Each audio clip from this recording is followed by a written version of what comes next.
They can't even process reality anymore. If Trump does A, they scream it's evil. If someone on their team does the exact same thing, it's suddenly context, nuance, misinformation, move along. That's not politics. That's a condition. And today I'm going to show you the moment that Trump derangement syndrome hit a new level. Because what they're saying now isn't just biased. This is dangerous. This is disrespectful. And there's some people that don't remember where they came from. Now, real quick, this isn't a rah-rah video. This is a pattern video. Because once you see the pattern, you can't unsee it. And I'll lay it out for you. Here's the pattern. They don't react to the events based on facts. They react based on one question. Does this help Trump or hurt Trump? That's it. If it helps him, they downplay it. They twist it or straight up invent a new story.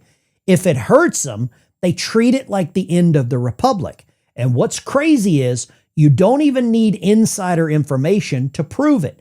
I saw something this afternoon that blew my mind by a fellow veteran YouTuber, content creator, whatever you want to call it, a Green Beret.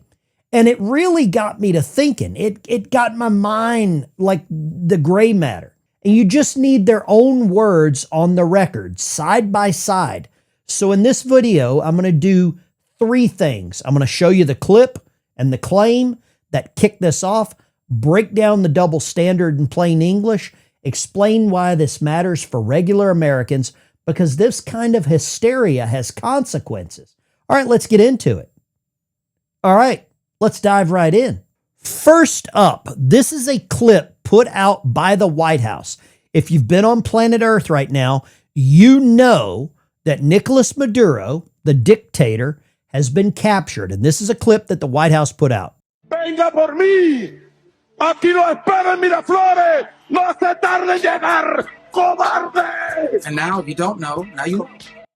So you see here, this footage, the image of Nicolas Maduro on the USS Iwo Jima. I can't play it because it's got music to it. But you see what's happening here. Trump walking out proudly. They captured an evil dictator. This is from the White House. I am all for this. This is probably the biggest and most successful military operation in the last 20 years, in my opinion.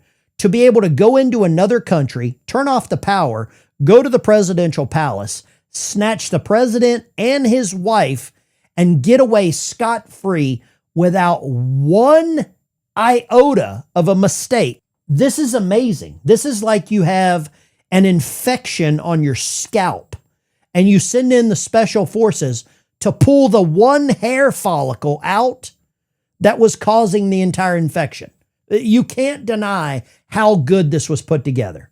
The same people that are screaming about Trump didn't say a word about Joe Biden putting out this tweet in 2023. Nicolas Maduro is a dictator.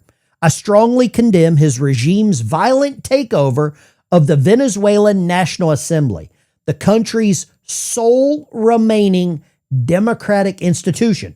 No one said a word when Oatmeal Brains called out Maduro. Here we've got Thomas Massey out of Kentucky. I hope he's not there longer. It says AG and others legally characterize an attack in Venezuela as arrest with military support. AG meaning Pam Bondi. Meanwhile, Trump announces he's taken over the country, will run it until he finds someone suitable to replace him. Added bonus, says American oil companies will get to exploit the oil. American oil companies bought the oil rights and the mineral rights to the oil in Venezuela, paid cash. Many of you might have your 401ks, your stock market portfolio that was damaged by this. That's where Joe Biden came in. So for Thomas Massey to continue to suffer with Trump derangement syndrome is pretty funny. It gets worse. This is the list who've condemned Maduro's capture so far. Thomas Massey, Code Pink. We know what that is. Anna Kasparian, the Iranian government, the Russian government, the Chinese government, Hamas, AOC, the head of the United Nations, and the editor of the American Conservative. They forgot Marjorie Taylor Greene, and they forgot one former Green Beret. I think he was medically discharged from the military. And I'm going to show you that too. Now, here is a Democrat with some common sense, Senator John Fetterman, grateful for the U.S. military personnel that handled these orders in Venezuela with precision. He says, I maintain that we have the strongest and most lethal military in the world. Today proves that even more. I think John Fetterman's the most logical Democrat that I've seen.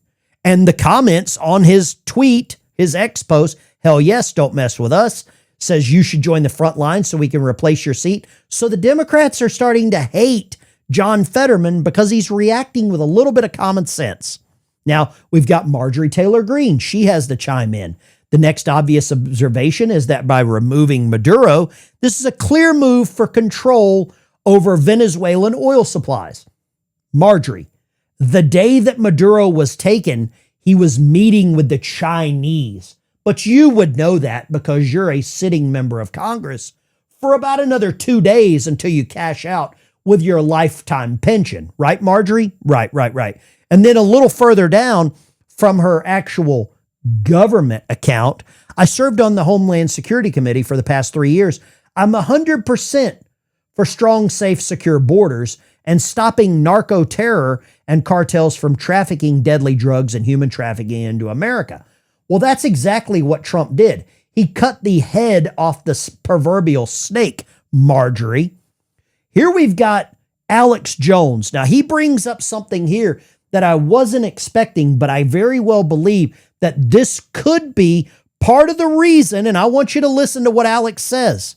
Are they going to now have Maduro expose Pelosi and the Democrats and the Clintons and the Bushes for the drug dealing they've been involved in? I wouldn't hold your breath with the prosecutors, but definitely Trump is ending the U.S. sanctioning and laundering the money and supporting it, and the election fraud. Venezuela and China running it. It's the CIA deep state through China, through Venezuela and Cuba doing it.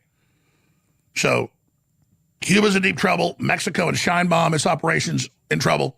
There's a lot of information floating around. I don't know how much of I can confirm. I don't even know how much I can talk about. But the Smartmatic voting machines that were used in the 2020 election, this comes into play at a certain level, and I don't have enough information right now. I've got some contacts that I've made some calls into that I'm waiting on them to come back with some information that a lot of the Smartmatic machines, the apparatuses, were run through Venezuela.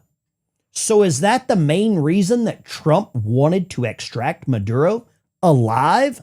Because the bounty, the $50 million bounty, had nothing to do. There were no specifics about capture. It was remove. It was eliminate. So is that going to come into play? I'd love to get your comments down below. What do you think about Venezuela and the Smartmatic voting machine? This sums everything up. Imagine being so anti-Trump that you end up defending a commie dictator, LMAO. That's exactly what we're seeing right now. We're seeing the left melt down.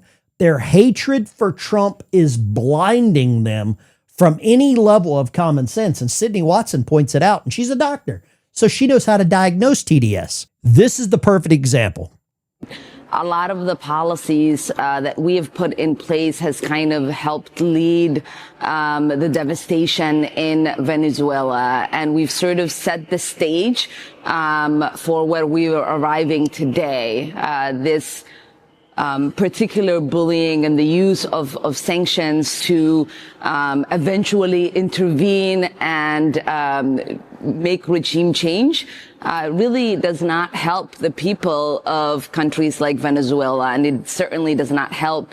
I love how Ilhan Omar will get on camera and blame the United States for the problems in Venezuela. She will never say anything about the problems in her home state of Minnesota, her adopted state of Minnesota. I hope that she gets deported. But why is it that Ilhan Omar always has time to blame the United States for being the problem? Ilhan, if it's so bad, cash out. You've made your millions. You've married your white husband. Leave. If it's so bad, leave. I will actually pay for your plane ticket back to Mogadishu. Here is footage now coming out of Maduro getting perp walked by the DEA. This is what I paid taxes for.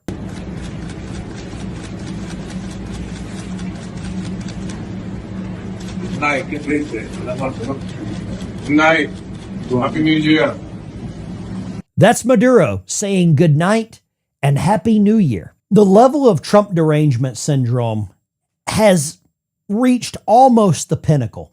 You've seen it from a military veteran, Congress, sitting members of Congress, celebrities. You're going to see the rallies go on for quite a while. The level of Trump derangement syndrome in the United States right now is out of control. I don't know where it ends. I know where they would like for it to end. Love to get your comments down below. Is this out of hand? If Trump cured cancer, would the Democrats support cancer? Would they support childhood leukemia if Trump miraculously cured it? Love to get your comments down below. This is Ben Dykes. Thanks for watching. Appreciate you. See you in the next one.